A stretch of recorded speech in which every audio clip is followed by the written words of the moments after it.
professional. Introductions and all that stuff.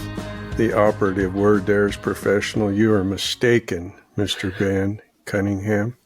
Well, you We don't do anything for money around these parts. Money is dirty, don't you know? Well, that's what you probably used to think, right? But I listened to one of your podcasts this morning with that fellow. Was his name? Was it Chris? He was helping your partner Willie with his business endeavors. Oh, yeah, Mike Skinner. Yeah, Mike Skinner. And I was like, wow, you guys have this is a great conversation. And even like your very first episode that came out after you were last on the show here with us. And I remember, you talked about doing a podcast, and then your podcast started up. And the first episode, I was like, all right, let's see what Cary Schwarz has got. And you had like the coolest music. And then you guys started chatting. It sounded like listening to Car Talk. Remember that show? That was great. And you guys do a great job. It's very entertaining. But then that podcast the other day, I don't listen to a ton. I'll be really honest with you. But I don't listen to a ton of anybody's and none of ours. But that one the other day with him was pretty cool. That was a lot of good information in there. And you guys have had a few like that where I'm sure you felt like we do sometimes. You have someone on your show and you started out trying to do something for fun, and now you're doing like a TED Talk for everybody. Yeah. Yeah, we're all over the map. In fact, Mike Skinner is telling us we have an identity crisis. You guys don't know what you really want to do, and I guess he's right. we got some fairly serious stuff like Mike Skinner. He's a corporate guy, but he's got a ranching background and stuff, and he's real. He shoots live ammo from a business standpoint. And then we've got other people that are just telling cowboy stories. So we got everything in between and both sometimes on the same podcast. So but we're just basically having some fun with it. And we like to talk every so often on the phone anyway. And we just thought, why don't we just record these things? And if somebody else can benefit from it, fine. If not, that's okay too. Yeah. Yeah, that's very similar to the conversation we had when we started. Like, the reason I proposed to Ben that we did it in the first place was a couple people were listening to a conversation Ben and I had where Ben was on speakerphone, and we were there at the barn, and I was just talking to him about whatever and like getting his thoughts on it and then sharing my thoughts on it. And everyone kind of just stopped what they were doing and listening into the conversation. And then after it was over, they were like, if you guys published something like that, people would listen to it. So, I think there's a lot of value in communicating, such as what you guys have been doing. I think what we're doing, because we're really, I guess, in some sense, we're bound by language. And so how do you get this language thing going? How do you unpack ideas? How do you try to think differently? How do you approach this problem differently? And if we're all just kind of trapped in our own little playground and our own little world, then that's a pretty small package. But when we get outside of ourselves and find out there's a whole world of discovery out there, when you start thrashing around with other people, and well, you got to talk to them. You got to develop relationships with them. So these kind of conversations, and I really think that's why the whole world of podcasting, talk radio has taken off over the last, well, even 30 years. Really, talk radio's taken off, and the podcast more in the last maybe 10 years or so. People do like to hear real stuff, and people struggling with problems, trying to figure out what to do next. And there's a lot of help out there. Yeah. I mean, the amount of information that's available now, it's not, well, again, going back to the start of this podcast, at least in our specific industry, there wasn't an end-all be-all podcast that I really liked. And that was part of why we started doing what we were doing. But there is pretty much like a pretty deep pool for any kind of niche of knowledge you're after at this point, and you're not limited by geography like you might have been 30 years ago. Yeah, this internet situation here, you guys are 2 time zones away and we're just talking in real time right here. This is incredible. The opportunities are amazing nowadays. So cool stuff. I listen to quite a few podcasts, more all the time. Actually, I don't, some things I do, I don't want anything on. I don't have any music, nothing, but sometimes it's kind of nice to hear different things. So what are you guys up to these days? Just riding colts every day, and you guys don't have an identity crisis, do you? I don't, the guests on this podcast, when you mention the identity crisis, I mean, I think we get pretty eclectic, and we're kind of all over the map. But honestly, our identity is us, and we just talk to people we're interested in talking to. Yeah. So that's kind of how I look at it. We're not like there's some podcasts, I guess, all they do is interview farriers or some profession or something like that. And that's not really what we are, obviously. And it's not really what I want to be, because I want this to grow and I want people to listen and I want it to be a good product. But mainly in terms of bringing people on, I want this to be kind of an educational thing for me, like something I could get out of the conversations, some value, whether they're being recorded or not. Yep. And that's what's important to me. So I just want to talk to people that I think are interesting to talk to. Well, you've how many episodes? 80 something, I think I saw on there earlier. Yeah. So you guys have had some great conversations. I haven't listened to all of them, but great conversations with a wide range of people in the horse business or related businesses and positions. That's huge learning opportunity.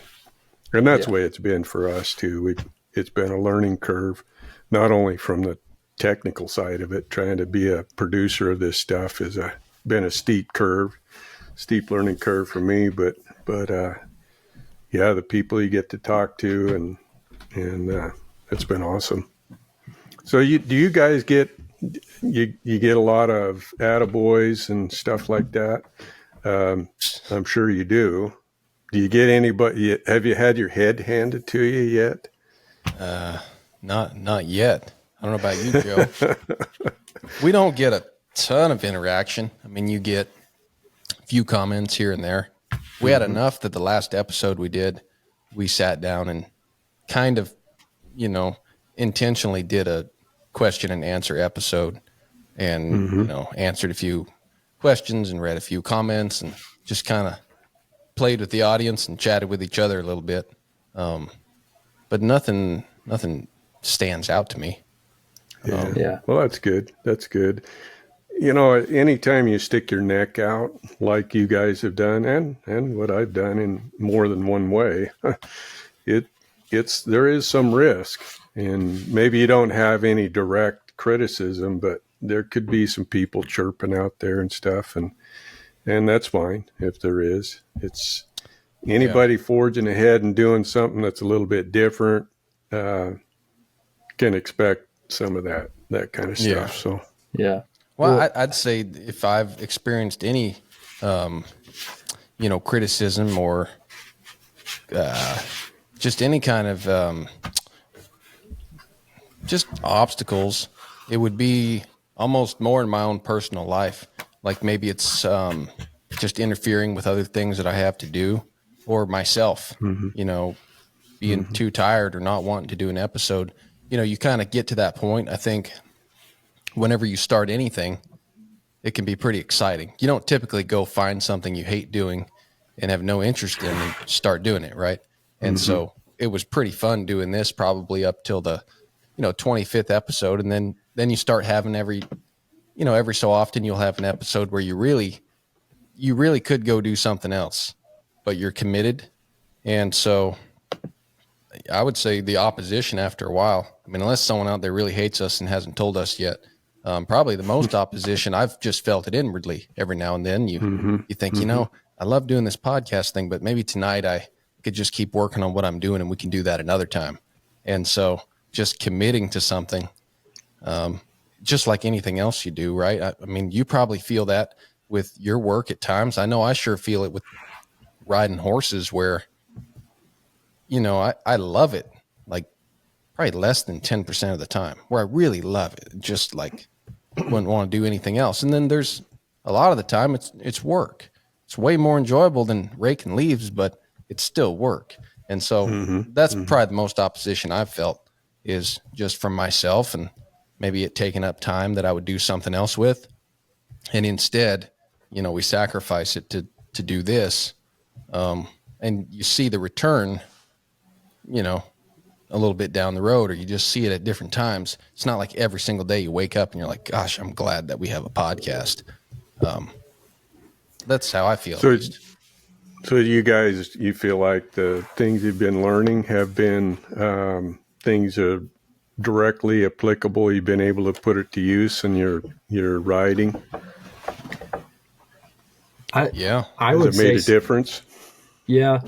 So I don't know how much you listen, but I don't think often we get like into the weeds too much, into the like technicalities of it all. In terms of, I put my leg here, or the horse is bent like that, or whatever. You could get real technical about, but for me, whether they're trainers or even farriers or anything like that, I really enjoy listening to people's story from how they got to wanting to do something to actually being accomplished in their field. And that's not necessarily every person we have on the podcast, but I really enjoy those stories because I think that is invaluable information, understanding how people get from point A to point B, if that's what you're trying to recreate in your own field. And so that, to me, like when I'm evaluating what I'm doing with the horses, what my day-to-day is like, all these different things, I can kind of draw on those stories and that experience. And that's probably been the thing that's had the biggest impact. So you feel like it's been a motivator? Yeah. A motivating factor in some sense? Yeah. Or you can like, listen to someone's story and say, well, then I decided to do that. And that really didn't work out, and it's not like I could have learned that without spending the time and having the experience. But now that I sat down and talked to that person that's farther along, I can kind of know that if I were to go that direction, there's at least an idea what would be at the end of that road. Yeah. One of the things we've heard a number of times is, of course, I think for the most part, our little visit has become popular within the cowboy trades, the cowboy craftsman world and stuff. So that's a fairly small world, really, when you think about it. But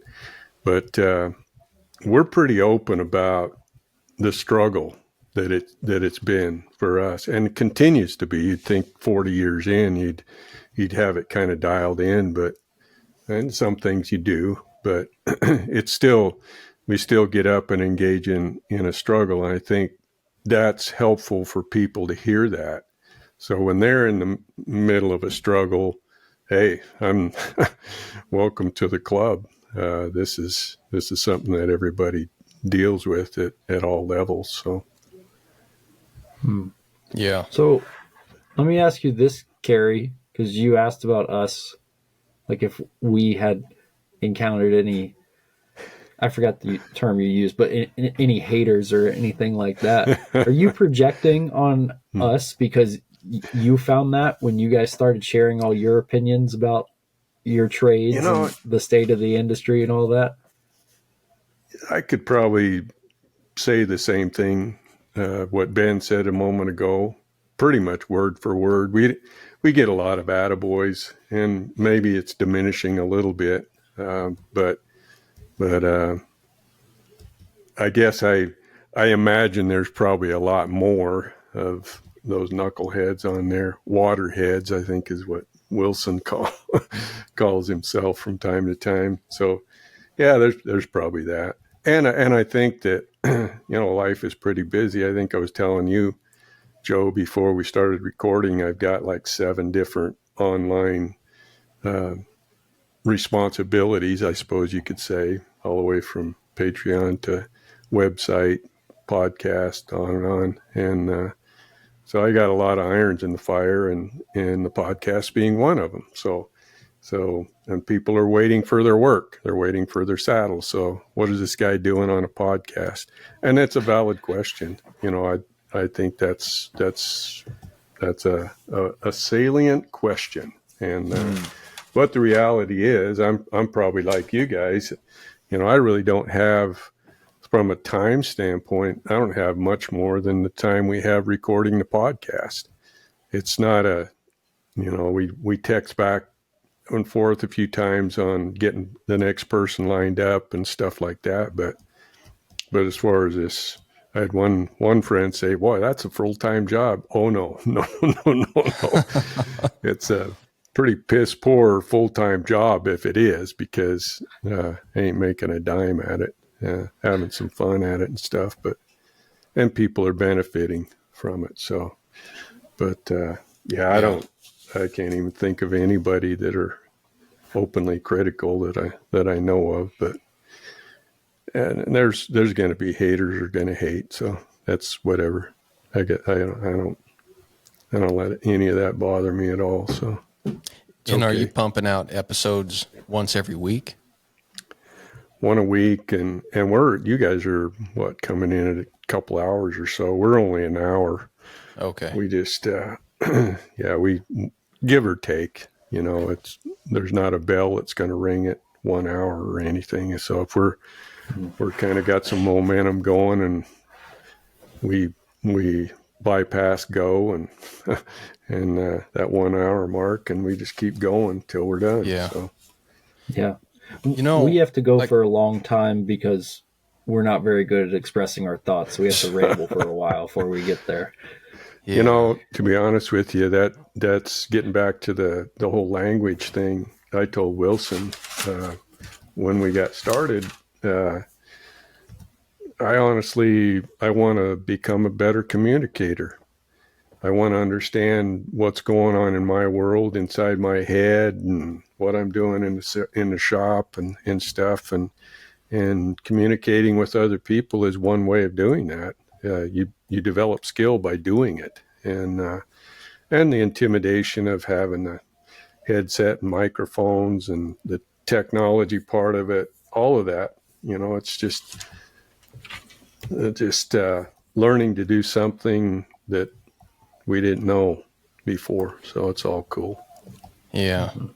Yeah, I don't know where that spot is, but you know how, like if you're a bronc rider or you're a hunter or you're playing golf or like any of these things you do where there's a little moment of tension and you have to get enough experience that time can slow down a little bit and you really master the moment.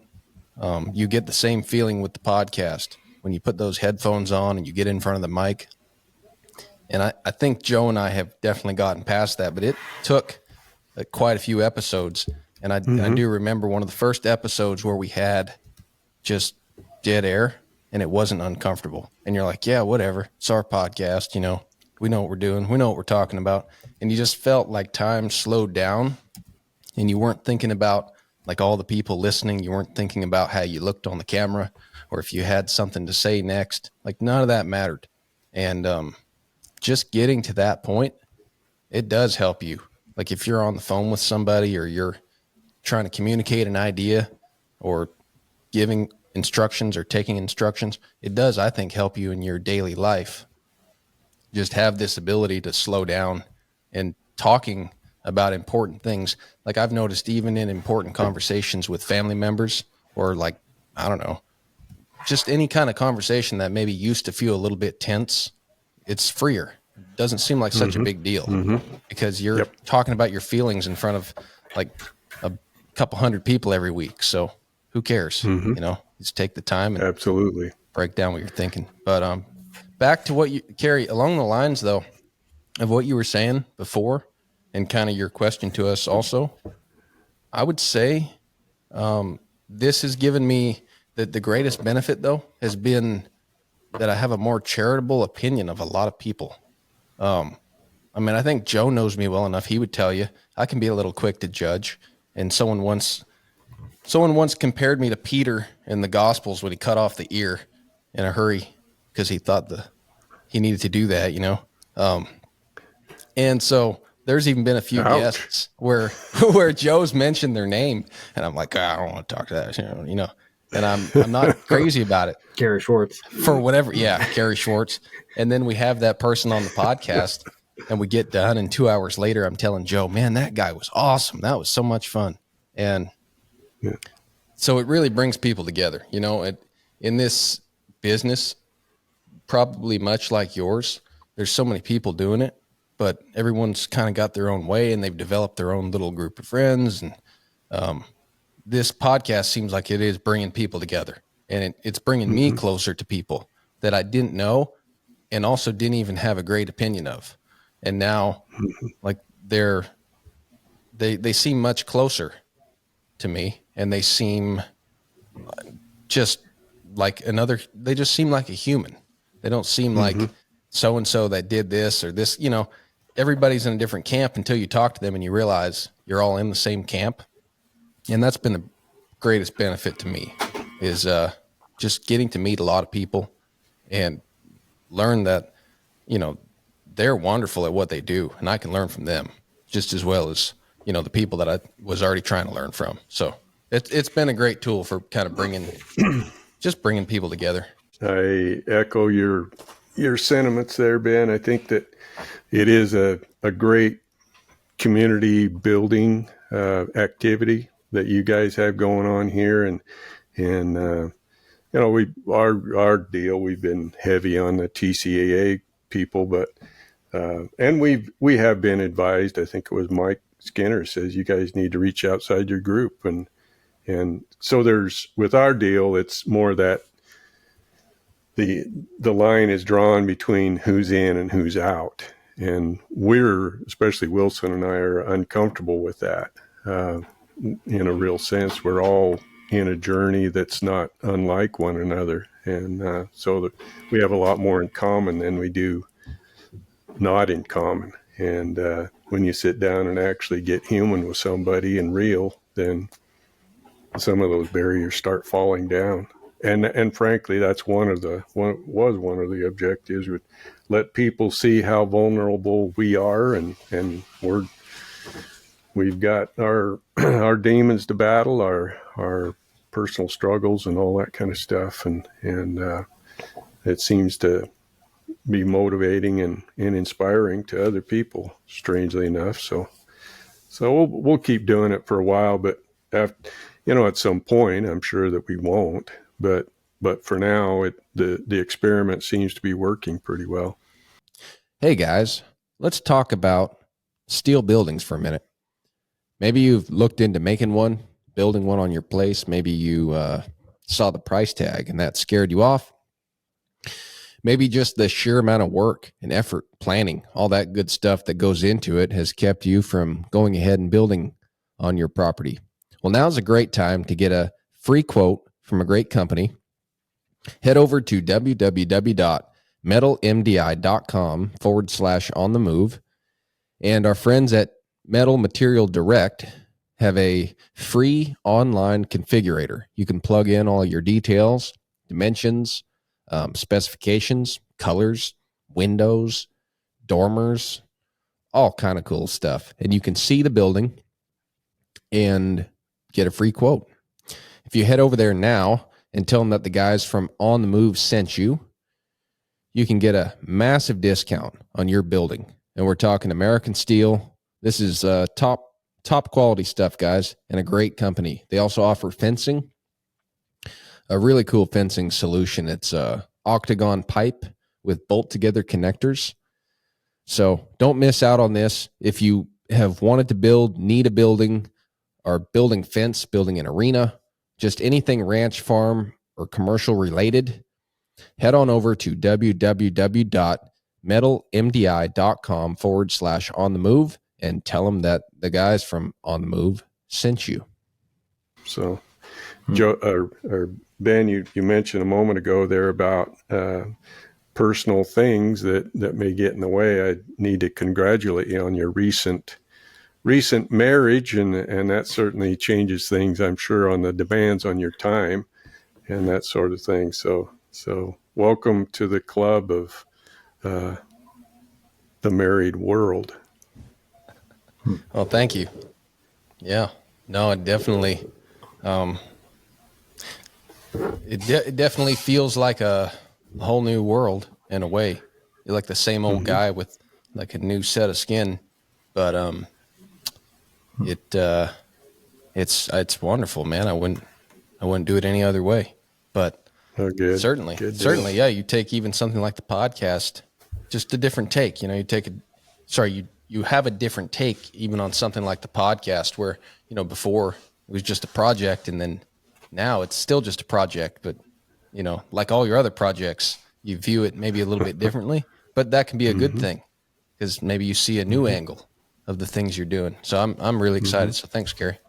On your end, like it sounds like you really like you've really gotten a lot out of doing the podcast. So I wanted to ask you, like, as far as the TCAA, I hear you guys talk about that some. Could you just expound a little bit on like what exactly it is you do for them? And I've heard you guys talk about building, like, for instance, you'll build a saddle for the TCAA. How does that happen? Are you like, do you have a contract with them year after year after year? Or are you in a competition with other people? Or I'm just curious about that. That's good. And when Great that got started question. for you. Yeah, I'm back, I guess, to give you a quick little rundown on how it actually came to be. I happen to be, let's see, would it be, 26 years ago in January of 1998 was exhibiting some of my work at the Red Lion Hotel in Elko, Nevada. It was in conjunction with the National Cowboy Poetry Gathering that they have there every year. And my good buddy Mike Beaver, rawhide braider from northern Idaho, he was set up next to me. And of course, there was, you get a flood of people through, and then you get times where there wasn't hardly anybody in the room, and you get to talking and stuff. And Mike had this idea of finding a venue where you could make a nice set of rain and romal and have some kind of hope of selling it. And so the joke kind of was, I hope I sell enough of these key rings in order to get enough gas money to get back home. And so, we talked about it a little bit then, and then parted company after the show was over, and Mike went back home. Well, he never let go of the idea. I would have forgotten all about it pretty much if Mike gets the credit for kind of bird dogging the idea. And next thing you know, we're fast forward, we developed a relationship with the people at the National Cowboy Museum, and we're able to cross the line as far as getting the group as a nonprofit. So it's a not-for-profit, which requires by IRS dictates that we have to have a heavy emphasis on education. So it's and I know a lot of people, well, you guys are inside there. How did that happen? And we just made a few phone calls to people like Don King and Dale Harwood and Al Pachetti, Al Tejan. Now those guys, some of those guys have passed away now, and to rely on them for who do you think should be founding members of this group. So by almost like by default, I was wound up being a founding member, which I've always felt a little bit awkward about that, because I look at the work I was doing 25, 26 years ago, certainly wouldn't toe the line today in the group. But anyway, so I wound up in something of a leadership position for quite a few years. And so it takes 75% of the active membership to vote in favor of applicants. So we accept applicants a couple of times a year for membership, for active membership, and so 75%. That's a high bar, I'm telling you. And you got a dozen independent-minded craftsmen. That's nearly a unanimous thing. That's we're used to in meetings and stuff, you get 50% plus one vote is going to carry the day. Well, this is not only a super majority, it's a super majority. And that figure was borrowed from the Cowboy Artists of America, who Joe Beeler was alive then, Mel Lawson, some of those guys were advising us on how to structure this whole thing and stuff. So yeah, there is no contract other than if you're an active member. There's certain obligations. Saddle makers need to be able to produce a saddle for a show every year, and it's put up for sale. And normally is in first weekend of October, but our 25th show this year, they've moved it to the last weekend of September. So that's going to be at the National Cowboy Museum. So we're going to have a big party. That's going to be a fun time. If you guys aren't doing anything along about the 27th, 28th of September, something like that, we've got a pretty fun weekend planned down there in Oklahoma City. So yeah, I don't know if that answered some of your questions, but yeah, this whole Zoom thing, I've gotten way comfortable with Zoom calls and all of that kind of thing. So it's been a fun ride. I've learned a ton of stuff on there, and my journey of improvement, boy, it only began was when the pressure mounted to prove that I belonged in this group, and wound up spending some time, a couple of different trips to Alberta, Canada, to visit Chuck Storms, and he really helped me improve my work. And so it's just been pretty much an addiction to try to find ways to make the next one a little better than the last. So would you say, and maybe you explained this and it just didn't hit home for me, if I'm a maker outside of the TCAA, it sounds like one of the biggest pros or benefits of trying to become a member is basically the peer group and the education you're afforded if you're within the TCAA. Would you say that's accurate? Or to a certain extent, yeah, I think so. What's the incentive to want to be a part of it if you're a maker, like on the outside looking in? Mm-hmm. It's a great question. So I think for different people, for different reasons, there's a certain amount of prestige that's afforded membership, visibility and stuff, but it's kind of like, if you want to become a really good roper, you hang out with good ropers. And just the proximity, just the physical proximity with good hands, you see it in your horsemanship world. If you want to hang with the best, if you want to be one of the best, you hang with the best. And so there's that. That's probably, as far as people getting into the group, that's if you want to improve your work, yeah, there's a lot of pressure. People apply for membership and think they're under a lot of pressure. Well, be careful what you wish for, because after you get in, then you're going to be required to produce 3 of the nicest pieces you've ever done in your life every year. So there's a lot of pressure with that. There's some people, we don't get a lot of applicants, to be honest with you. There have been years in the past where we did. And we've known to be tough. I mean, that 75% bar that people have to chin is tough. It's pretty tough. And and there's been people in the group, for example, John Willemsma, he applied 6 times before he got in. So I'm not sure I'd have that kind of dedication. Troy West, it took him 9 times. So it takes a lot of determination to get in. But for me personally, it's just been a tremendous opportunity to grow as a craftsman, as an artist, and all of that kind of stuff. But just by being around these guys and learning.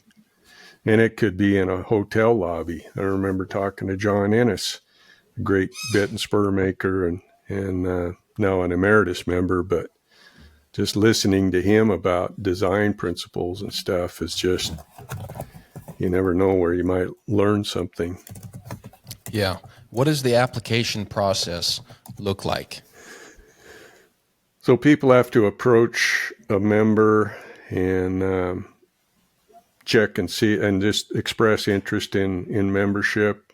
And that active member then would come to the group and say, so-and-so is kind of interested in applying. And then we'd visit about that a little bit. And then perhaps if we feel like that potential prospective member is ready to apply, then we would receive their application.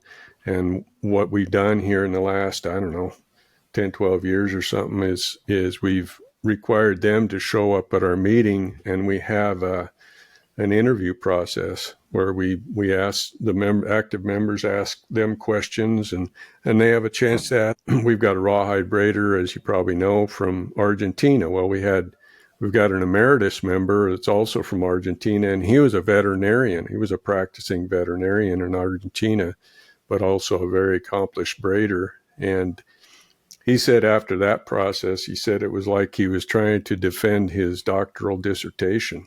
So, it can be a little bit intimidating, but that whole growth thing, Ben, that you were talking about a little bit ago, about learning how to express yourself, learning how to be confident in a communication setting, all of those are growth opportunities.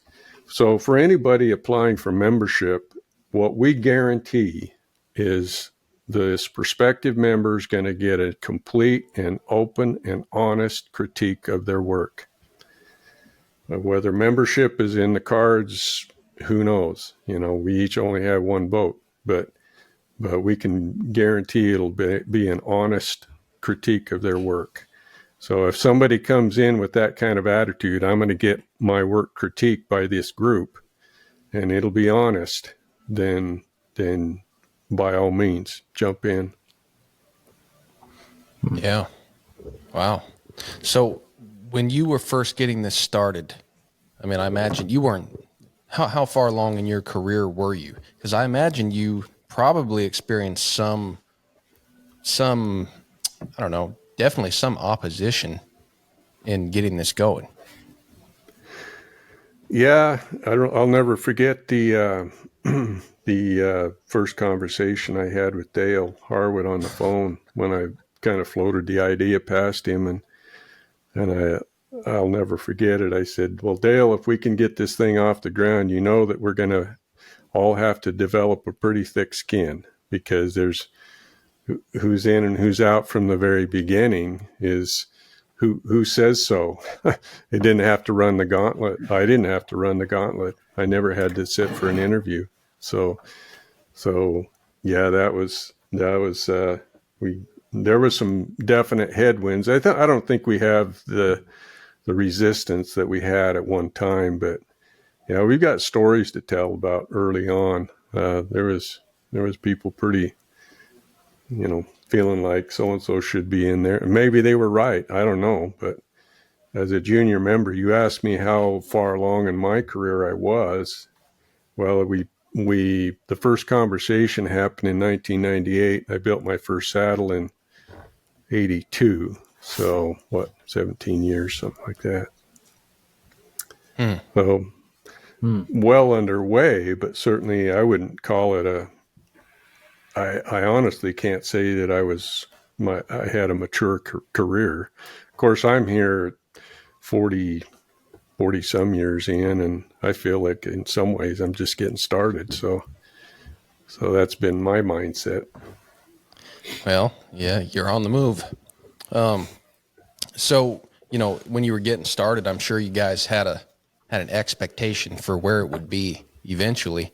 So now looking back over, the work you all have done as of yet, how far off do you think you are from what you envisioned it becoming? And what's the greatest thing that you think you've accomplished with the TCAA? We think we've made an impact on the cowboy trades: rawhide braiding, bit and spur making, silversmithing, and saddle making.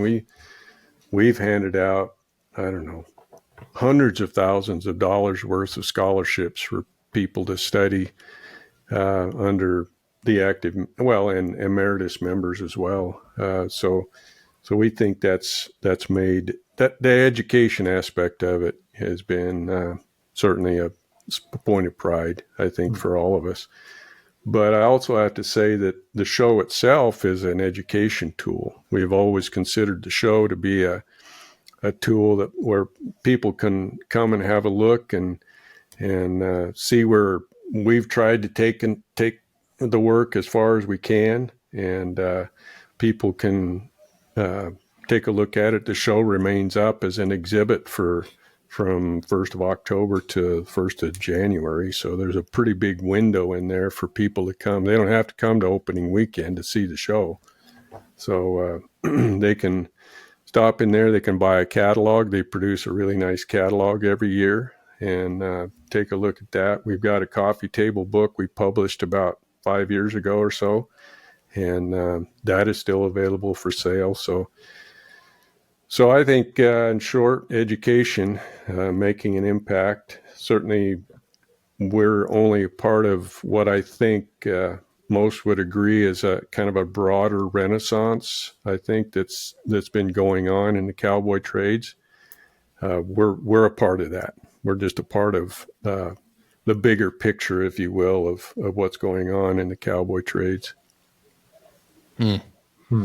Yeah, I mean, it sounds really wonderful what you guys have done, because, like with anything, when men are involved, egos can flare, and then that drives a lot of progress apart. And so it sounds like you guys have managed to kind of navigate your way, into that and through it so far without having too much difficulty with that. Would you say the vetting process helps with, keeping bad apples, per se, from being a problem in an organization where, I mean, I'm sure much like cowboys or horse trainers, you guys have a lot of pride in your work, and it's easy to take the pride in your work and turn it into just pride in general, and then end up having little spats and feuds and people having problems with each other. And how do you think you've managed to mitigate that in the organization? That's a great question. And looking on, I'm sure that a lot of people would say, holy cow, a room full of those guys, I'll bet their egos are clanging off of one another, and it's just a train wreck. And I think for the most part, people would be surprised to hear that we've never had a bad meeting. There's never been any yelling contests. There's never been anything like that. And the thing is, I think people talk about the role of the ego in what we do. And some would say, oh, I don't have an ego, and I don't believe that. I think everybody does. It's just how well we might manage it. And I think the glue that has kept things going has been a couple of things. First of all, I think a tremendous amount of respect for one another. even though we don't agree on everything. Certainly I've been in a conversation within the last 24 hours, and I think I have concerns about a certain approach that we got going and stuff, and I've voiced my opinions before and stuff, but a tremendous amount of respect for one another, and so that's really been the glue, I think, that's held things together. But the other thing too is that I think for the most part, people do have a pretty well managed ego.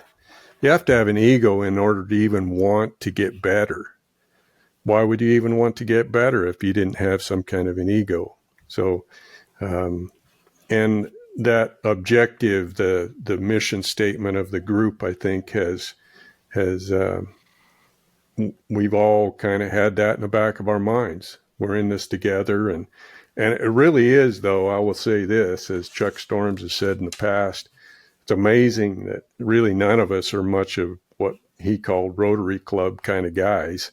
We're not exactly joiners and stuff in that sense, but it is amazing that it's had the longevity that it has had, and hopefully will continue for as far as we can see. But we do need to, we know we need to start adding some members, but that's not something that you just rattle a brush and here comes some members. It's not so simple. But there's some people doing some great work out there that will never apply, and it's just not their deal. It's just not their bag, and that's okay.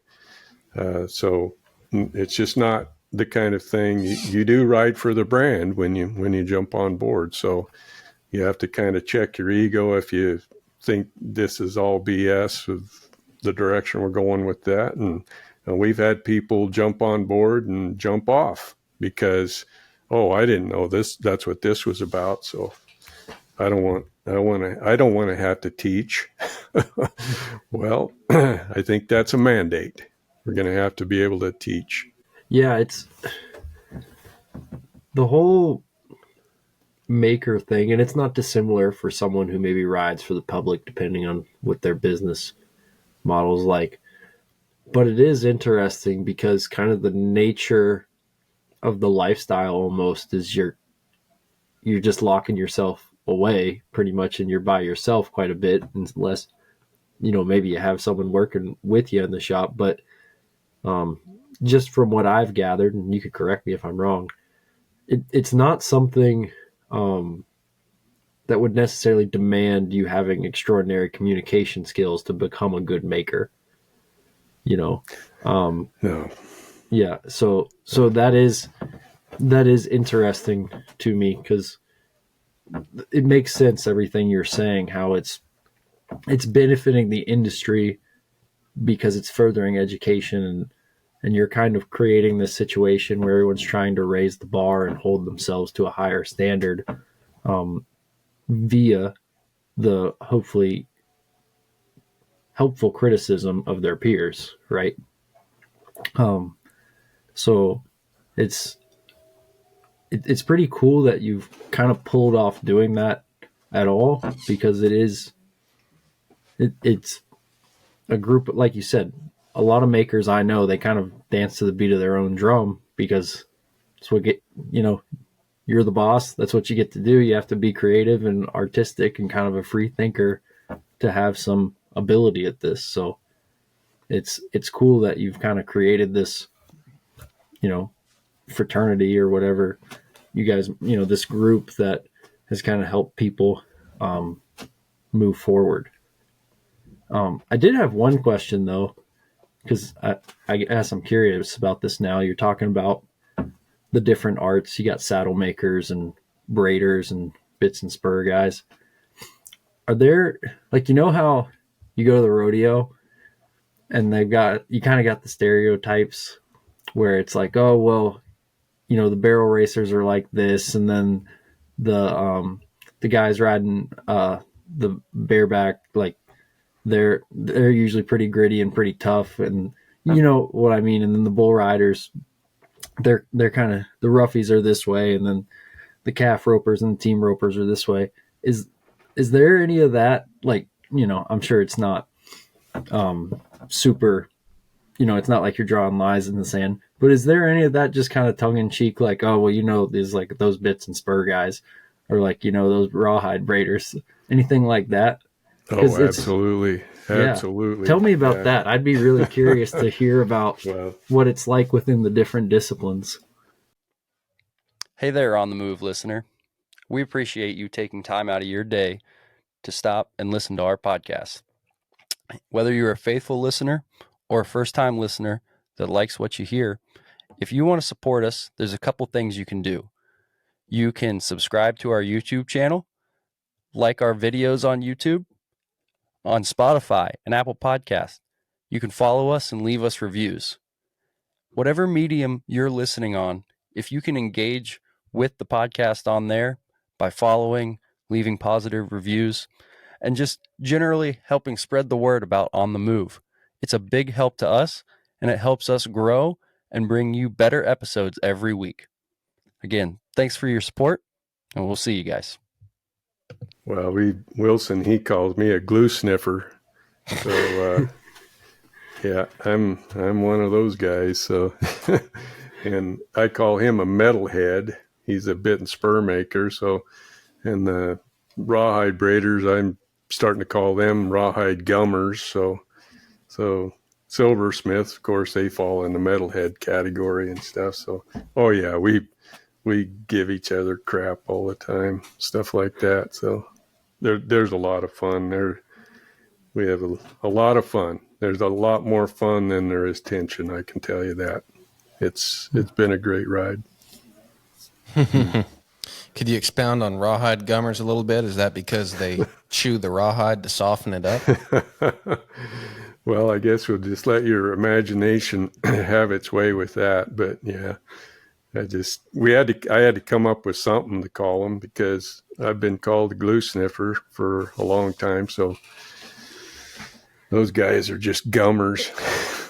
There you go. But yeah, it's been a lot of fun, and we found ourselves in some amazing situations. We here a couple of years ago, the museum board or somebody at the museum back there in Oklahoma, they nominated us for a special directors award. So we had to show up at Western Heritage Awards, and it was Reba McEntire and George Strait, Robert Duvall, and Barry Corbin. There was Patrick Wayne, so that was one of John Wayne's sons, also an actor, and Bruce Boxleitner, and that was some pretty heady stuff to be hanging with some of those guys. So it's kind of fun. But who'd have thought this kid from Idaho would find its way into those things? But getting back to what you were talking about earlier, Ben, I think that articulating and challenging yourself personally in different settings and stuff, those kind of settings can be very challenging. But it also, you come out of it, the world just got flatter too, because we all put our pants on the same way. We're all in a different journey. So those kinds of experiences help me look out there and we got this celebrity worship thing going on big time, in this country. It's fascinating to me when you compare it, say, to Canada and times that I went up to visit Chuck and stuff, and I got to hang out with old guys like Tony Reese, who's now passed away, but he was an archivist at the Glenbow Museum there in Calgary, and author of several books and stuff. And he'd say, the founder of Canada, if you had an original signature of the founder of Canada, it might be worth a cup of coffee. But an original signature of George Washington in the United States would be worth, who knows, tens of thousands of dollars. And we're that way about celebrities and public figures and that sort of thing. So, and we do take it to an absurdity. But anyway, I guess I digress a bit. But the journey that we've been on, as we've discovered, is everybody is made out of the same stuff. It sounds cliche, but it's true. Yeah. Yeah. It's just a distraction. A lot of times it seems like, but Cary, Sure back to can your be, yeah. teaching stuff a little bit. I have another question. When you're doing Patreon, what's that like in terms of getting feedback from the people that you're trying to teach? Because I know what it's like to do some in-person lessons, and you get some feedback right away. You can tell if somebody's struggling, if they're not keeping up with the lesson, and you can tailor to fit and adjust or help them hands-on, whatnot. But what have you learned from doing Patreon lessons? I imagine there's a little difference there when you're just talking into a camera and creating a lesson and then putting it out there. Is there a good way for you to be able to get feedback from the folks that are learning from you on that platform? Yes, there is. So it's going to look not unlike your other social media platforms like Facebook. They can comment, ask questions. You put a video up there, and they can like it or not, and not quite that. With Facebook, you can either love it or like it, or sad or whatever.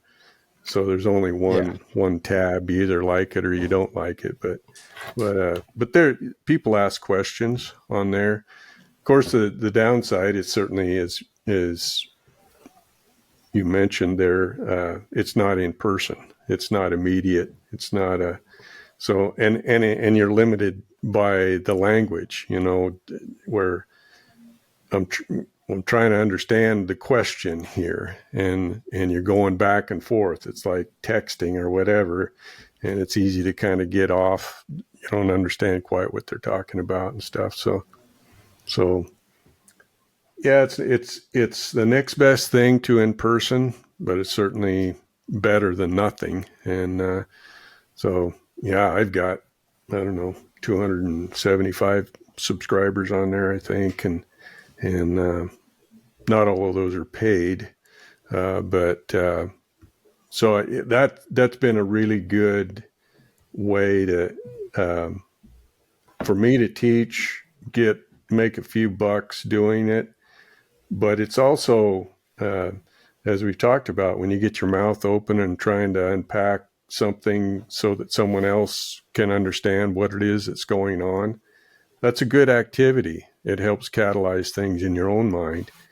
And so what I found too, and this was kind of an unexpected, so I don't know how many videos. I probably got close to 300 videos, anywhere from 2 minutes to 30 minutes on there.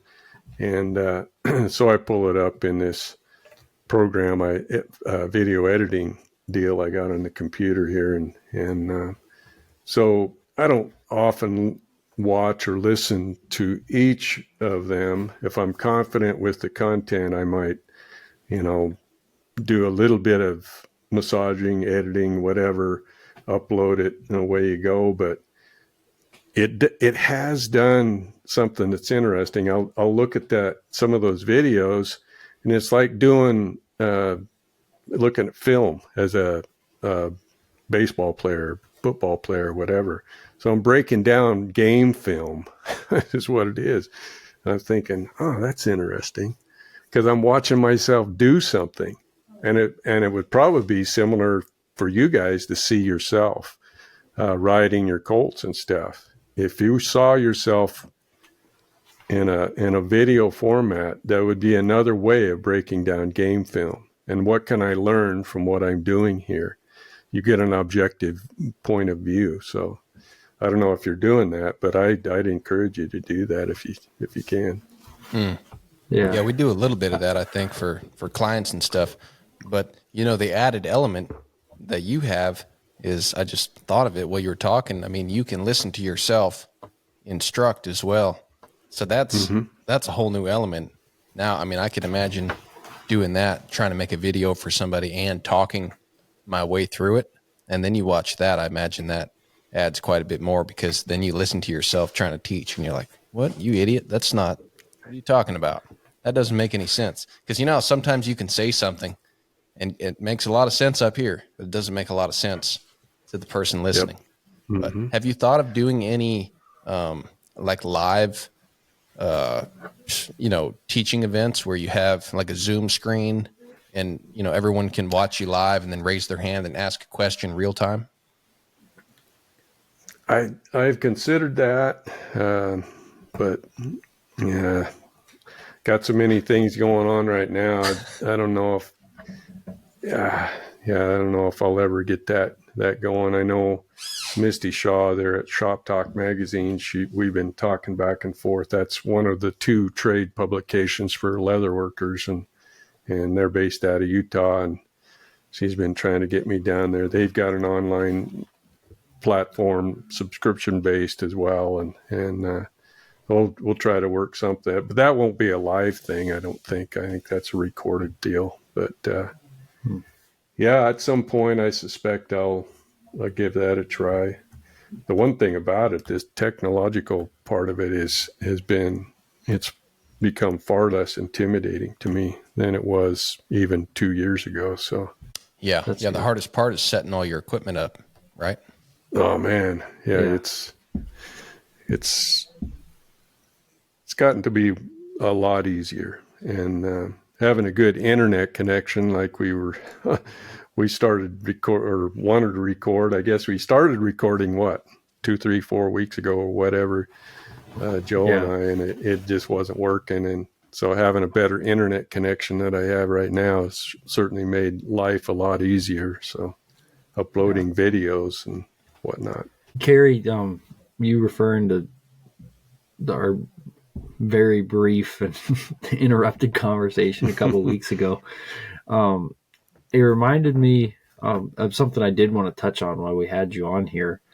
We talked about the TCAA, which is the Traditional Cowboy Arts Association. One of the best podcasts I think you and Wilson have done, in my opinion, is one where you guys go pretty in depth in discussing the difference between an artist and a craftsman. And I'd love to hear your take on it. What I gathered from that episode was craftsmen, for example, you as a saddle maker, if you want to use the definition of craftsman, I would think of you as a craftsman, because while you are creating something that takes some artistic ability to make a nice saddle, you're also creating something that is going to be a practical tool for somebody.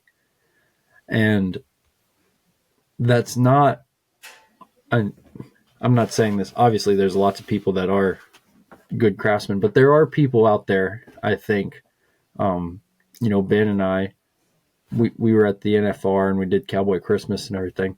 There is stuff out there that like, oh, that's a piece of art and that's it. Like no one intended for that to ever be used, really. That's supposed to be in someone's living room, whatever it might be, which is fine. Like if that's what that person is pursuing and there's people out there that want that, that's fine. But I think that's really interesting to me, that artist versus craftsman discussion, especially because you're not the Traditional Cowboy Craftsman Association. You're the Traditional Cowboy Arts Association. Yeah. So I'd love to hear your thoughts on all this topic and to dive into it a little bit. But so you personally, if someone asked you, would you identify as an artist or a craftsman? I will answer to either or both at any given moment in time. But I will say this: I know Chuck, maybe on a podcast we had with Chuck Storms, he's not 100% comfortable with the moniker artist. It creates a little bit of a tension for him for some reason, and so for me, that I guess I've been called an artist pretty much my whole life, so in one form or another. So that's that's a name that I'm familiar with, and I'm okay with it and stuff. But out there in the real world, my opinion is that we've placed tension between art and function, and that's really, I think, that probably the conversation you heard, Joe, was that conversation we had about. So, the, does cowboy need to be on your resume if you're going to become a saddle maker or a bit and spur maker, and then it brings up the whole function versus art kind of discussion. So, and for me, I think that tension is needless. I don't think we need to place one against the other, like you're one or the other. And fundamentally, I think in that little conversation you and I had there, Joe, we talked about, well, why is that? And so I go back to what I mentioned then, and this is probably going to make me sound like some kind of an egghead, but the reality is that we in our country and in the West, as far as Western civilization, tend to be descendants of Greek thought, and what I mean by that is in general, just in broad brush terms here, we tend to be very lineal. In this country, we look at a destination, and that's where we want to go.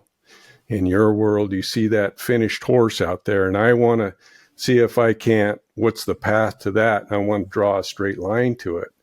Well, it's good luck with that.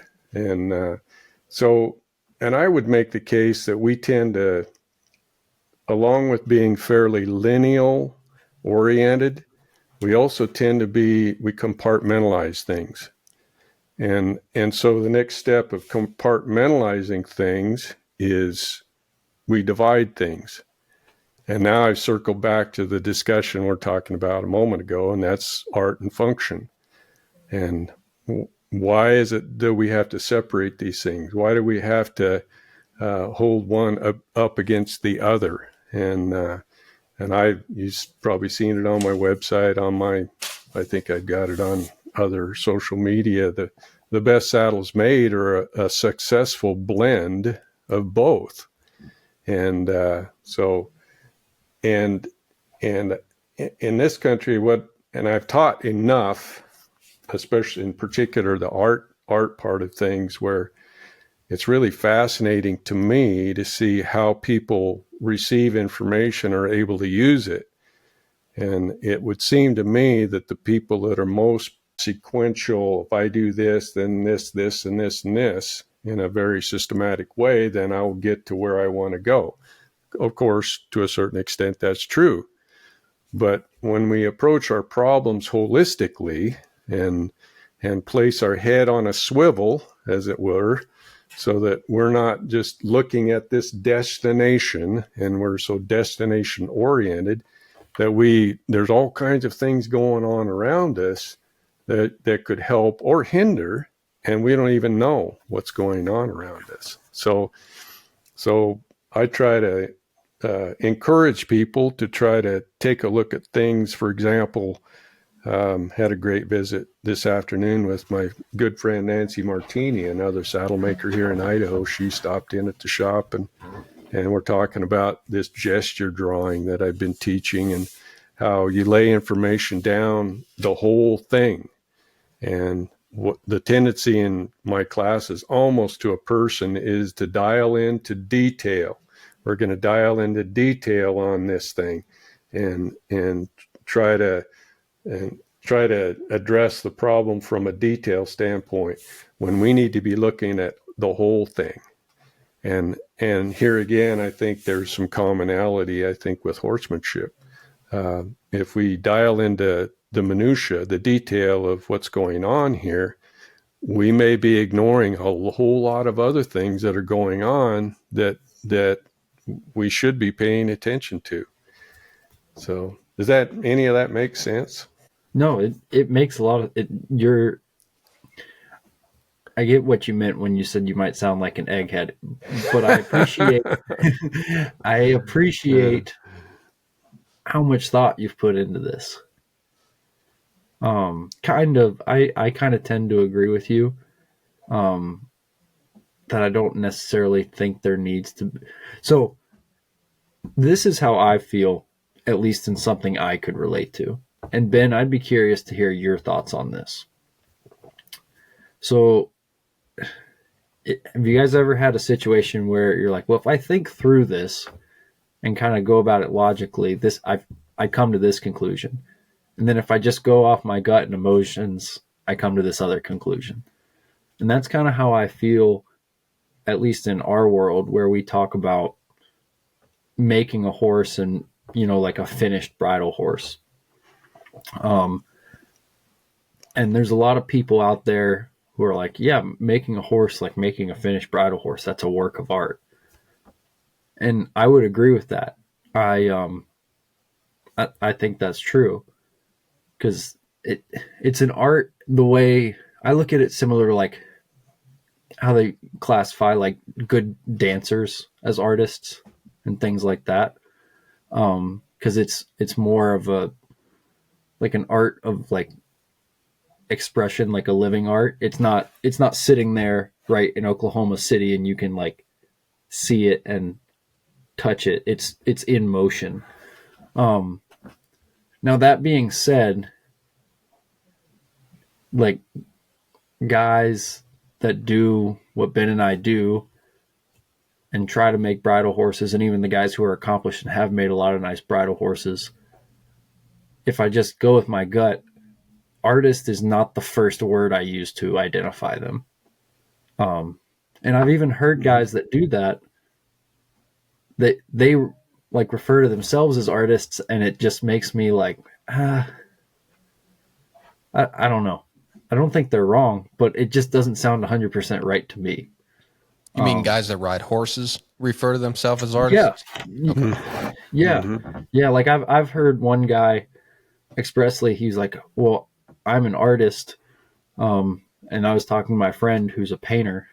And the difference between me and him is his paintbrush didn't try to kick him this morning, and so he was just kind of implying that he was an artist. And while I think that person makes really nice horses and I'm very impressed with them, again, I think through it logically, I feel like, yeah, I could see where you identify that person as an artist. But in my gut, I'm like, that wouldn't be where my instinct would take me immediately. So I don't know if that just means I've got some internal conflict I need to like sit down and figure out. But I You figured need a therapist, Joe. Well, Cary, that's why he's here. We need to go. No, you guys are my This is a We're therapy talking session. about this right now. Let me grab my white jacket. I'll be right back.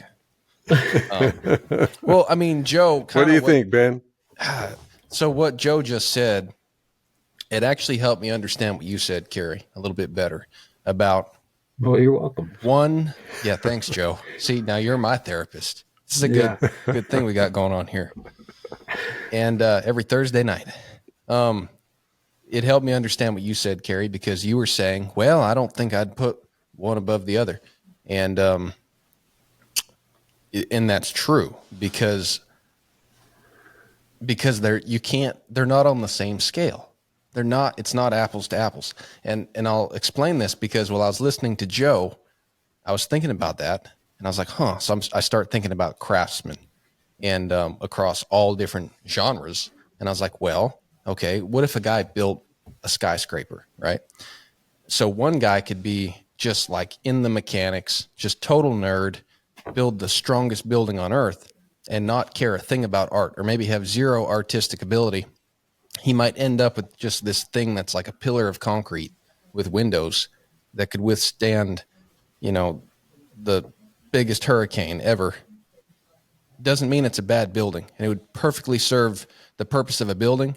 And, he's doing fine. He doesn't need to change anything. If that's what he's trying to build, it served the purpose. But then you could have another guy who is a builder and he's an artist. So he builds this skyscraper that's super sturdy and it looks really cool. You know, it looks like something in Dubai where it's a piece of art and it's a building. So let's take this over to horses. You could do both of those. You could create a great horse and it just is a great workhorse, serves its purpose. Nobody's going to look at it and think, man, that guy's an artist. They would just think, man, that's a good hand. He made a great horse. Mm-hmm. And then you could have the other guy who makes a really cool horse on top of being a really good horse. So, you know, whatever his style is, he adds a style. We've talked about that on other podcasts, but you know how it is with people and the way they do things. Everybody has their own style, and you kind of see that in their horse.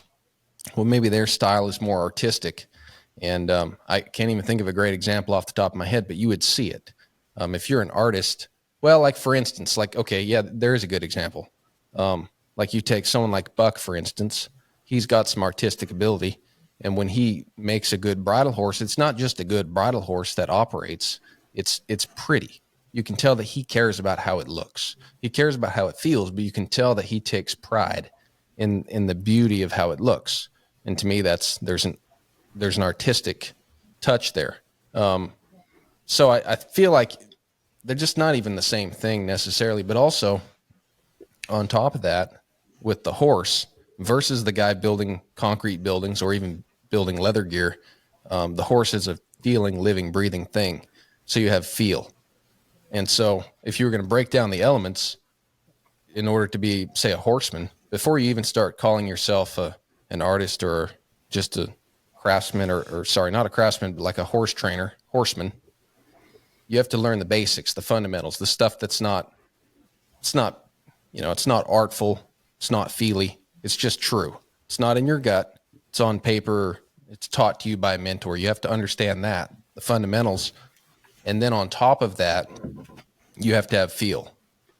And then you could have art or not have art. I don't know if you necessarily need to have art to train horses, but to me, those are different. It's kind of depends on the personality of the person.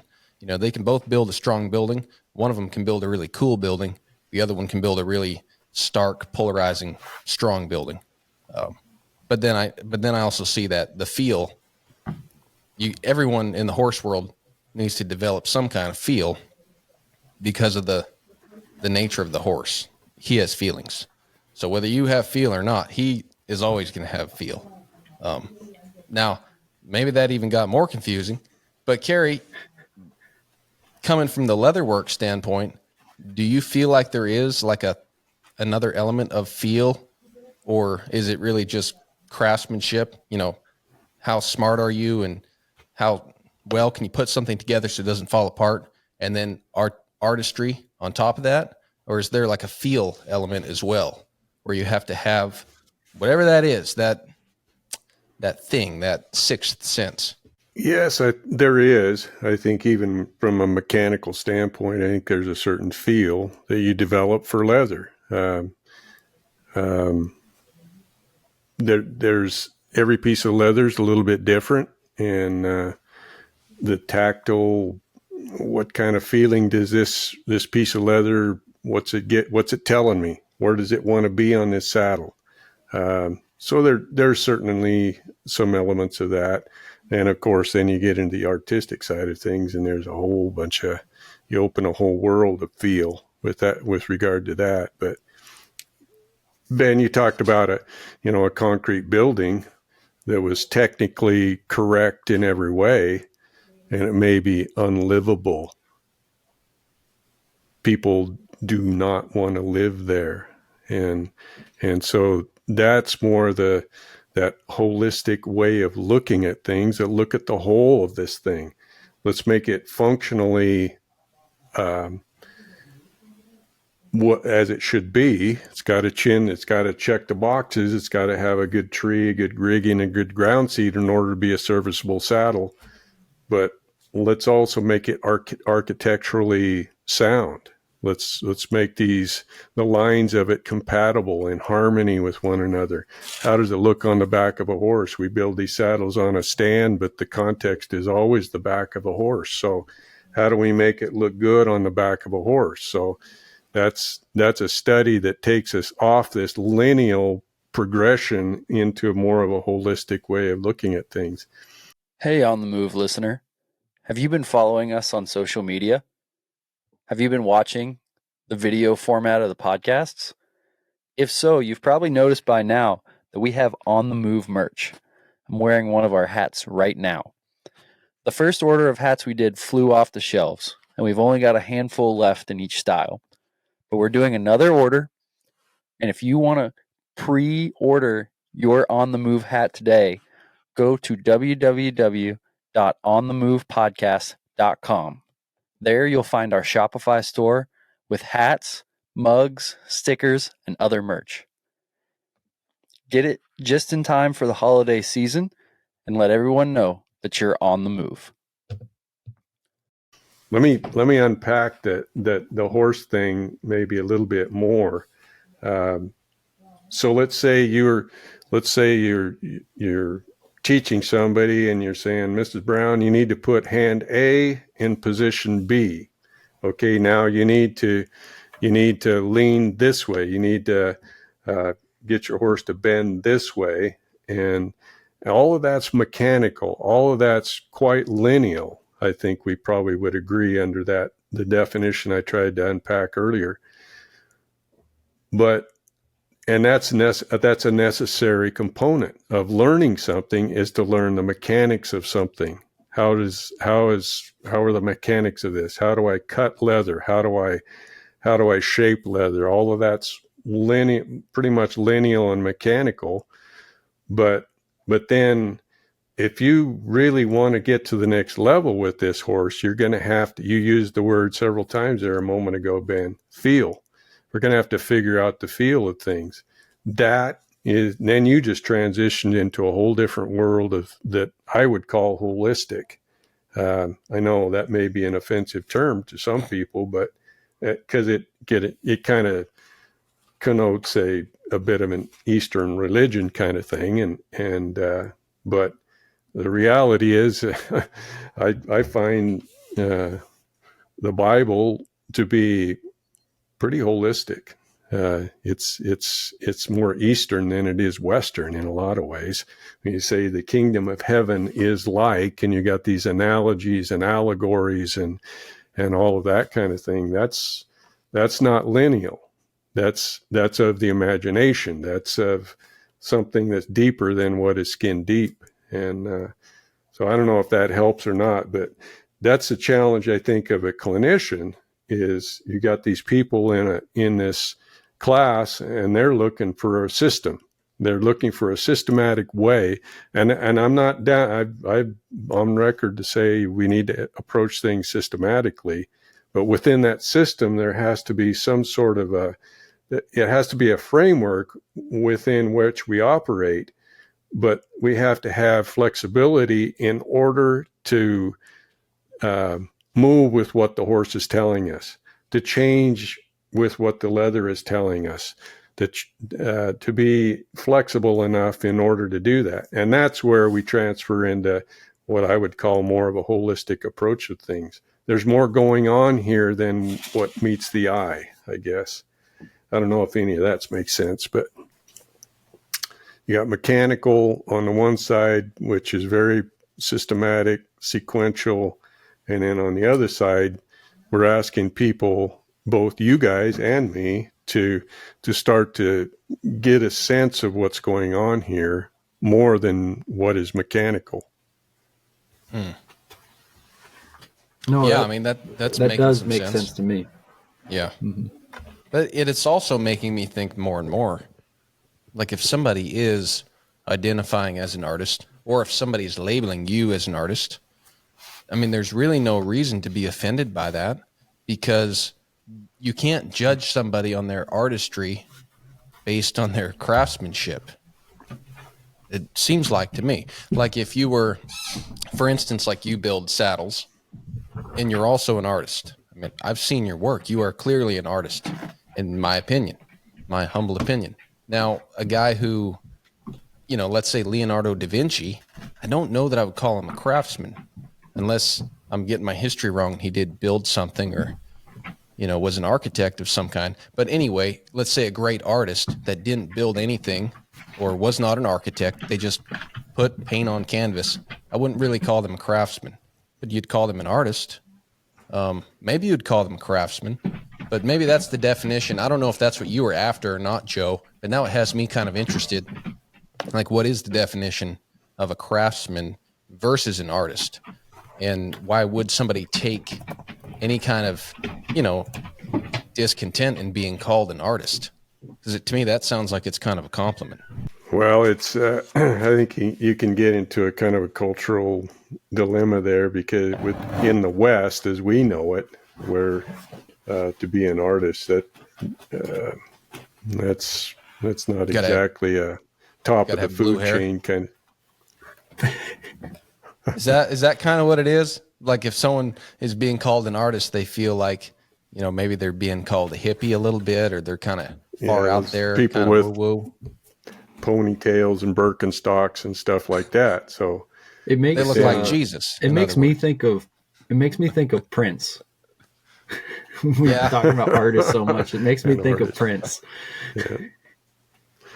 Yeah. I just don't revisit your question from earlier. I don't care what people call me. I had people call me an artist. I remember one guy was a customer from Boston, actually a lawyer from Boston, and he says, "Oh, you're an artist," and I said, "Well, I've been called worse." So it's people kind of spit it out a little bit sometimes. But I think the assumption is sometimes when people do that, they assume that they're, once again, that compartmentalization that we tend to do in this Greek way of thinking is to compartmentalize and separate. You're either one or the other. You can't be both. Yeah. So if you've invested in the artistic aspect of decorating leather, that means you've abandoned this functional aspect of it. And that can happen. I'm not saying that it can't, but to automatically assume with this compartmentalization that we have going on that may or may not be right. Yeah. Well, I mean, actually, Cary, your example of how, the Bible really is quite Eastern itself. That's a great example, because if you look at creation, I mean, we wouldn't be here if it wasn't for living things, for created things. And so as tactile as that is, it's also very beautiful. And so creation has all of that all together, all the time, working in symbiosis. So it's kind of what you're saying, So the greatest architect of all, that's how he does it. It's not separated. It's all together. And one part doesn't work without the other. It's absolutely, it's whatever you want to label it. It can't work apart from all of its various aspects. So it's kind of cool. That is the best example you could have of art versus whatever craftsmanship. Yeah. I'll tell you, when you were talking about the concrete building example, Cary, that Ben laid out, a lot of times I feel like, at least in my life, when someone is referred, so you can have an artist kind of in the traditional sense, like they're an artist because of the medium they work in, right? Like they paint or something like that. But maybe something that's viewed as a little more non-traditional, like, for example, a horse, like someone who's making a horse, training a horse. It's almost like the term artist is to refer to a next level.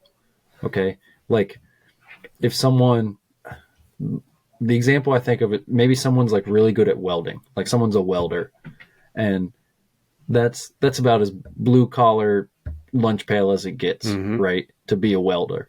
But there are guys that are so good at welding, and you see something they've made and you're like, wow, that guy's an artist. That's a work of art, what he just did. even if it is maybe something that's very practical and utilitarian. Mm-hmm. And so in that case, when someone says artist, it's to imply that they've reached kind of the upper echelon of whatever it is they were doing. And that's, I think with these things, that's probably where I land on it a little bit. Like, honestly, this probably has been good therapy for me because I've kind of sorted out my thoughts a little bit. But like you were saying, Ben, there's a level like you can make, for example, the solid ranch horse that everyone's like, that guy's a good hand. He made a good horse, and you can go use that horse for whatever.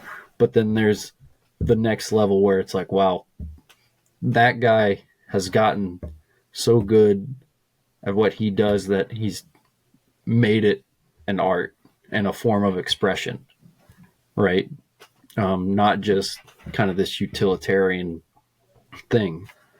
And, you know, with a lot of the stuff we've talked about, you know, you can have a set of spurs that like they could do all the functional things you would need a set of spurs to do, but they wouldn't necessarily be any sort of form of expression at the same time. And so that might be where I land on it, where it's like, it is a lot of this stuff we're talking about with the TCAA and, you know, all the different makers out there. There is a level of, you could just make kind of the base model of this thing. And I'm not saying that, like, for example, I'm not saying like if you have a rough out saddle, that's not art. And then if you have a fully tooled saddle, that is art. Because I've seen a lot of rough out saddles where I'm like, wow, that guy nailed that. You know, like you see a rough out saddle and like, that's beautiful. And someone's going to go and use that for the next 20 years. And that's going to have a lot of hard days under its belt before that saddle gets retired. So it's not like that simple, but you could, in theory, kind of just slap a saddle together and it would work, but it wouldn't necessarily look like a piece of art, in my opinion. Would it be livable? Yeah. Exactly. That's a good point. I think that's the opportunity we have as a species, as a human race. We're to enhance and enrich life's experiences. And I know Chaz Weldon said something many years ago. I don't know what conversation it was a long time ago. He says, if you can make a rough out saddle look like a work of art, you've done something.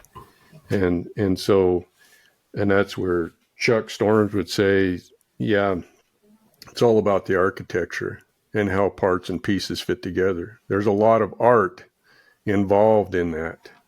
So, you know, when we say art, that's like your example there, Joe, of welding. Well, laying a really pretty bead of welding down, that is a work of art. It takes a lot of skill, a lot of experience to get that done. And so when it comes to something plain, doesn't mean it's not a work of art. And if we approach it, as I say, holistically, and take a look at all the components and look for opportunities for harmony, for compatibility with these lines with one another. And also, as I said earlier, the context of on the back of a horse. How does it look on the back of a horse? How do these lines complement the lines of the horse? All of that kind of stuff, I think, are important aspects of art. Mm-hmm. Mm-hmm. Well, and this is just to pry the conversation along. I don't mean to change topic so quickly, but what you just said made me think of this, because I knew I was going to be talking to a saddle maker today.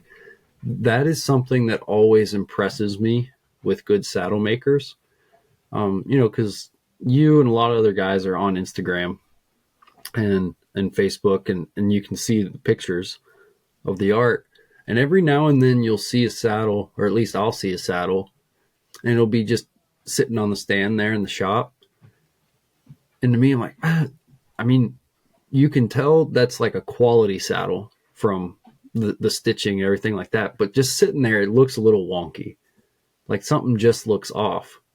And then every now and then you'll see that same saddle sitting on a horse, and it looks like it's sitting exactly where it's supposed to be. And that's something I've thought about in the last couple of weeks, just like I said, from being on social media. That really impresses me, because there's also the opposite. I've seen like the best that saddle will ever look is sitting there in the tack room. Yeah. And then as soon as you throw it on a horse, you're like, I don't know about that. So that really impresses me, that I don't know. I'm sure if it was something I sat down and really tried to pursue, I'd probably first thing I'd do is call people like you and Chaz and people that got a lot of experience with it.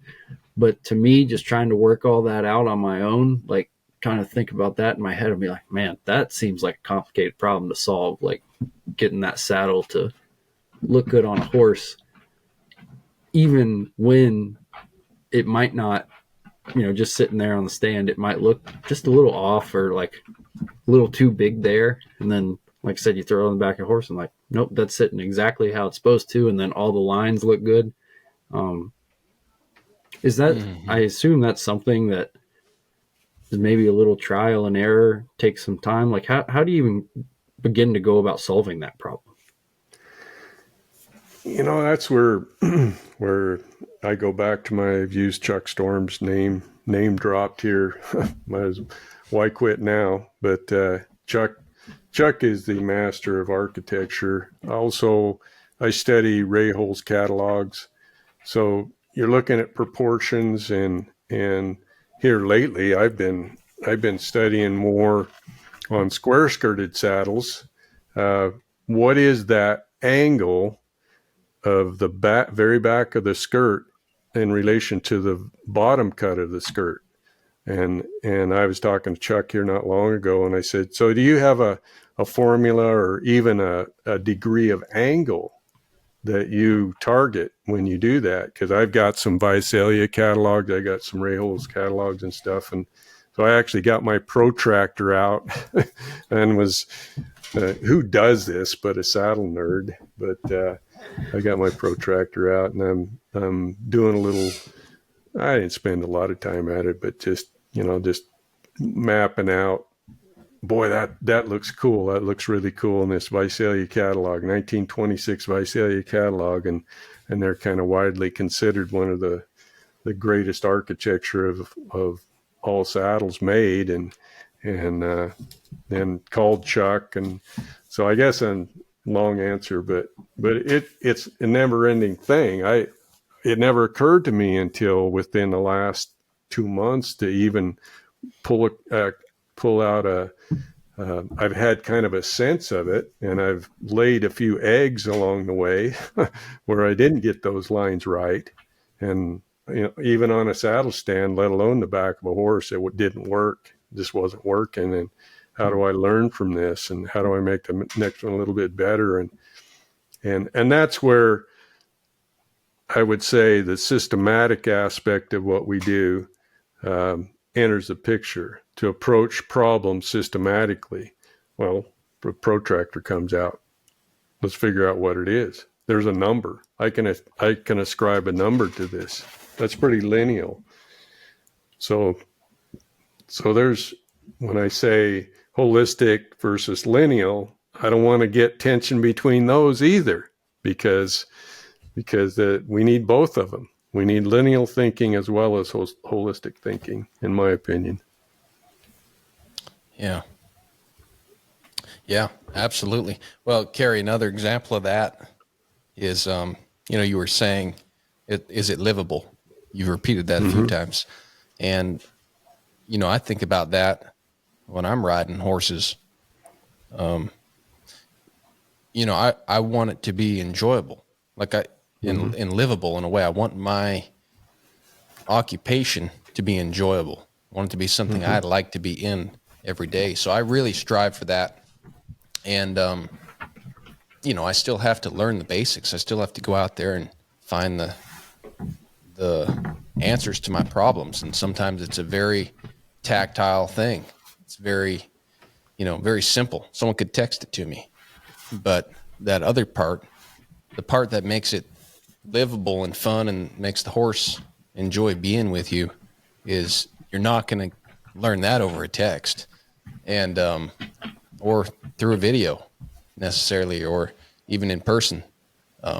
You might have to go find that on your own, but whatever it is that makes that horse really fun and enjoyable to be on, I think people can see that.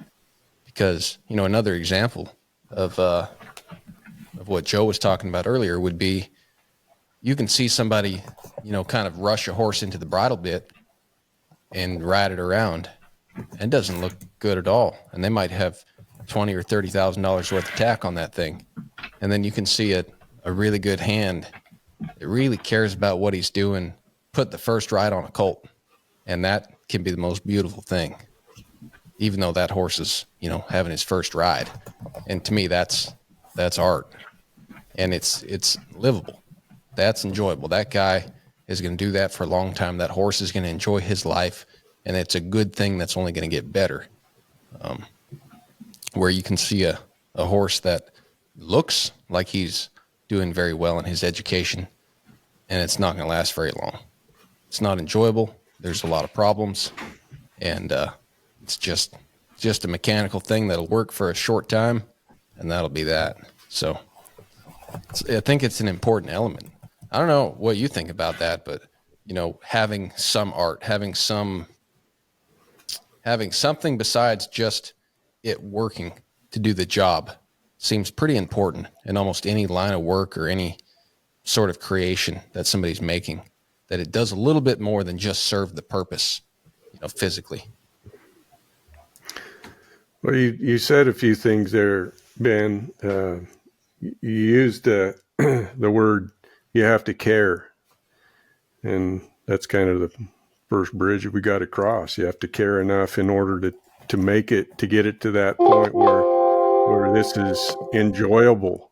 It's livable. It's all good stuff. And you can see it a mile away. You can see the expression in a horse. He's not doing it because he has to. The rider and the horse are one. They're having fun together. They're willing partnership. All of those platitudes we've heard over and over again. So that requires that holistic approach to the whole problem. You've had nutrition experts on here. You've had horseshoers. It's the whole package. It's the whole package of what we're trying to focus on in order to get this whole thing working well. Like humans, of course, we're comprised of mental, emotional, spiritual, intellectual, and physical. So all of those things are related. They're integrated in some way or another. And so it's just a lifelong endeavor to try to connect all of those dots rather than compartmentalize and get too lineal. Mm-hmm. Absolutely. Yeah. Yeah, that's why I found that podcast so interesting you guys did with you got to remind me the gentleman's name again. Mike Skinner. With Mike Skinner, because you can get so focused on the little things. And I think, everyone can speak for their own industry, but definitely in the horse world, in the horsemanship, horse training, guys riding for the public, you get so focused on your little everyday life that you don't even take time to learn things that you don't think apply to your life, but absolutely apply to your life and have major impact. And so that it's been really cool to see you guys have the same kind of conversations where, you're a leather worker and you like talking to leather workers, but you bring in somebody totally different and it's really totally the same. And so it's really fun. I'm going to have to start listening to some more of your podcasts when I have time. But don't worry, I haven't been being partial. I don't really listen to many podcasts at all. So when I get a chance, I love that you guys do different music every time. Where do you find all that? Well, not every time, but yeah, we try to mix it up a little bit. But Yeah, I'll have to admit though, we've gotten off into a lot deeper water on this podcast than any of the others that uh, we've done. It's we haven't gotten this deep into Greek thought and the tension between art and function. We haven't peeled too many layers back. So kudos to you guys for asking the right questions. You put a nickel in and you got a quarter out of me. How's that? Oh, son of a gun. Well, Yeah, I thought yeah. we'd been staying kind of on the track, don't you think, Joe? Yeah. I mean, we're deep intellectual guys, I guess. No, we're just really confused guys that need a therapist. And so that's why we're just hungrily looking and trying to find guests to come on here and straighten our world out. Cary, you want to know what I feel like part of the secret to being perceived as a deep thinker is? Absolutely. I think a lot of people have what could be potential deep thoughts, and then they just like gloss over them, and then they're never expressed out loud. And so for me, I've just never been bashful. Not that I think I'm a deep thinker, but I do know I've never been bashful about sharing my what might be an arbitrary opinion about something. And then it's like I don't know.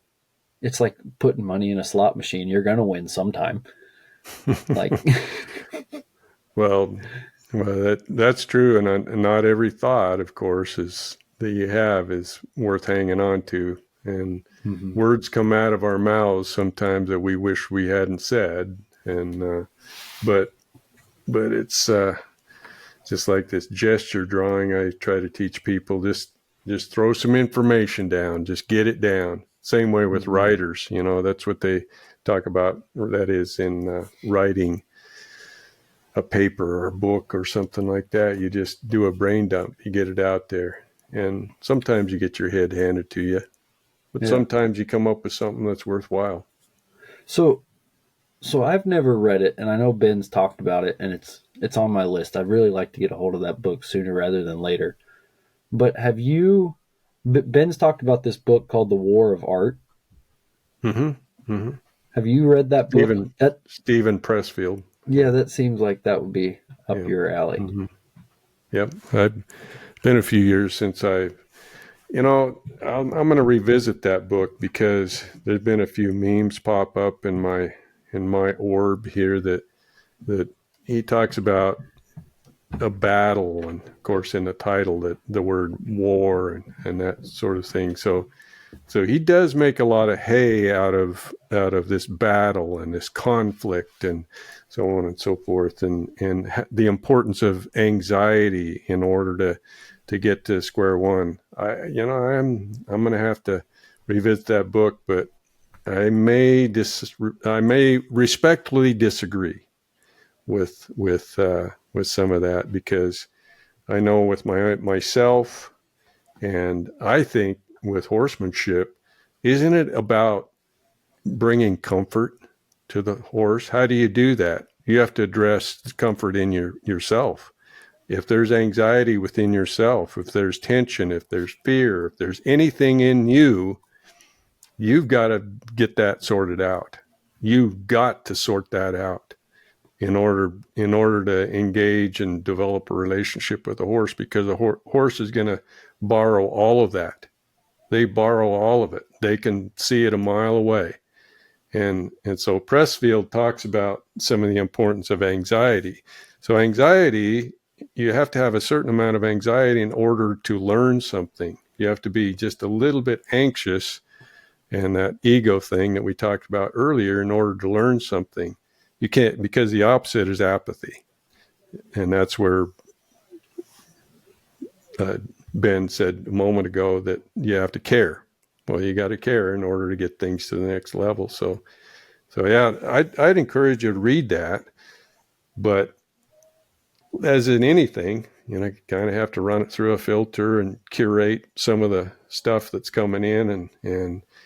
But I am so averse to anxiety And I find I just can't do the work that I want to do. And I can't see the things that I feel like I need to see when I'm doing work, when I'm spending time with my horses, if I got some programs running in the background. And that's what anxiety is. Yeah. Go ahead, Ben. Well, just speaking of anxiety, and books, Cary, have you ever read the little book? It's The Tyranny of the Urgent, or have you heard of it? That's not familiar to me. It's a little book, and Bill has been trying to get me to read it forever. And I listened to it this morning. It's only about 30 minutes long, but I mean, I think you would like it if you get a chance to check it out. It was like $2 on Audible, and it's called The Tyranny of the Urgent. And it's even, I didn't realize it on the outset, but it's got kind of a biblical premise, and but he does address anxiety and productivity and all your time and all that kind of stuff. But I think you'd enjoy listening to Urgent. Yeah. Yeah. Yeah. The books I read are typically books that are recommendations from friends. So I rarely will come out of Barnes and Noble with a book unless it's something that somebody has recommended to me. Now, does that stem from a fear of wasting your time on a book you don't think you would like? I'm looking over my shoulder here. I think I got a stack over there of books that is about 7 deep, and one of which is True Unity. I've yet to read that book. So Tom Dorrance, I need to been studying up a little bit more on his whole philosophy towards horsemanship and as it relates to craftsmanship, which is, you think Tom packed a lot of anxiety around? I don't think so. You know, Yeah. I'm not big on, I shouldn't say I'm not big. I think New Year's resolutions are, I think you should be able to change your behavior any time of the year besides New Year's. Mm-hmm. Yeah. But I was, kind of reflective this year and like, well, what do I want to do differently in terms of the horses and everything like that? And my New Year's resolution was, no matter what happens or if I get frustrated or I kind of come across a problem, like working with horses is what I love to do. So my New Year's resolution is I'm going to have fun. Okay. Even if it's like not what would be considered the most glamorous work, because you got this horse that is bothered about something and you got to, really stay on one thing here. Well, you'd rather be out, roping calves or something else. And so my New Year's resolution was I'm going to have fun, because as long as I try to be deliberate about telling myself, however you do this, go about it in a way where it's going to be fun. And so far, we're not that far into the year, but so far, I feel like the horses I've been starting and the horses I've been working with have been initially a lot more decompressed than what they have in the past. Because I would look at a horse and I would see a to-do list. And I'm very type A in that when I see a to-do list, I attack the to-do list as quickly as possible. Well, talk about a good way to put anxiety in a creature is looking at them as a giant to-do list. And all the stuff, you got to put them through before you feel like you can send them home.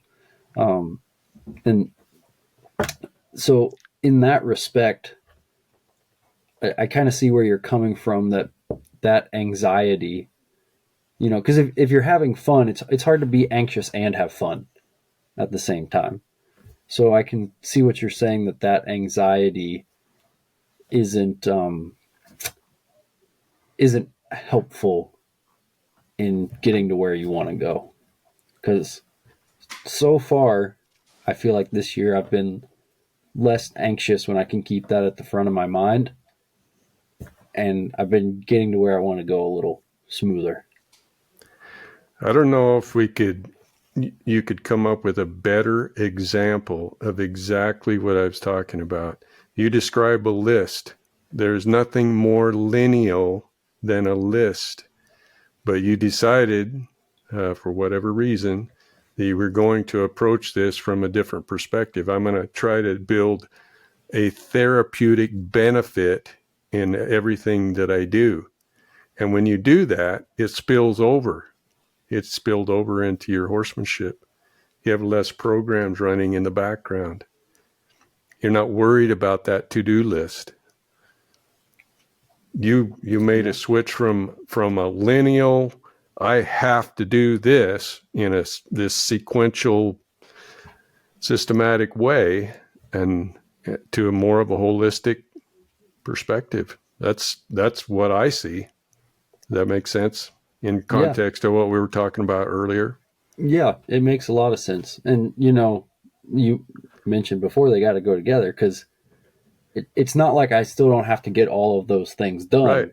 one way or another, but it's, what the quote we hear a million times, it's not what you do, it's how you do it, So it's just all that stuff I was going to have to do anyway. I'm going to do it, but I'm going to think about having fun first, and then all that stuff will get done in a way that isn't linear and forced. You will be more efficient and effective when you approach the list, when you don't have those programs going in the background. And so it's always fascinating to me what somebody like Buck can get done in a short period of time. Well, he doesn't have a bunch of programs running in the background. He's dialed into this horse. It's a relaxed focus kind of deal. He's knows he doesn't make mistakes, so that he's not correcting mistakes. So it's a very, in some sense, it's, he's got a goal in mind, but he's not loaded a bunch of pressure on that situation to check these boxes. I have to check these boxes. When I give people a piece of paper and a pencil, and I said, how tight are you gripping this pencil? And you've got a ham-handed way of handling that pencil, this ain't going to go very well. You're not going to be able to check those boxes that you want to check. One of which, of course, it's got to be beautiful. We want a beautiful piece so that other people can enjoy it. And if you're picking up you got a white knuckle approach to what you're doing, it ain't going to work. Yeah. Absolutely. Well, it's probably a good place to wrap it up, guys. I think we've talked about a lot of good things. I know I've learned a lot. And I don't know. I mean, Joe was joking about needing therapy, but I feel like I received therapy tonight because a lot like Joe, I don't know. I didn't do big New Year's resolutions this year, but I did get married. And so the New Year's resolution kind of happened to me. And but I feel similar to Joe, where, your whole life, you're kind of taught that linear thinking. You're taught about the future. You're taught about someday this and someday that. But I think this year, and maybe it was getting married. Maybe it's just having been hit in the head hard enough times.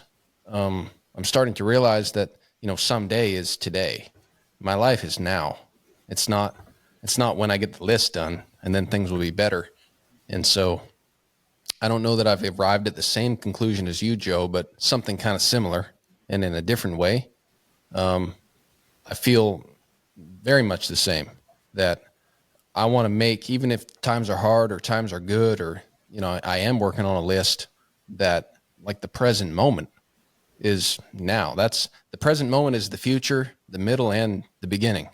It's my life. And so I have to make that important. And it's not just about me either. The people around me have to live with me while I'm on my way to somewhere. So if I'm just always on my way somewhere, I'm not going to be a very nice guy to be around either. So,